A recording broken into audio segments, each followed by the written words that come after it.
Hey, what's up everybody, it's me Mine, and today I'm going to be showing you how to get way more than a solid 60 FPS, how to fix that solid 60 FPS issue on Minecraft.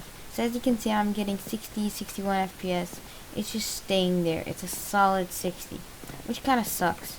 So let's go ahead, and it's just one simple button that we have to click. So we go, press escape, go to options, and go to video settings, and look where it says use VSync, and turn that from on to off, and if it's on unlimited, choose your FPS, and mine is everything is on high, so done, back to game.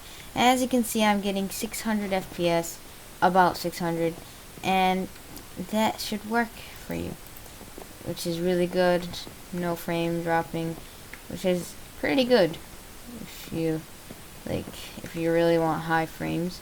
So I hope you guys enjoyed this video. Please leave a like and subscribe to my channel, and if this worked for you, please consider subscribing, because I need your help. I'm on my way to 200 subs, and I can't wait till I get there.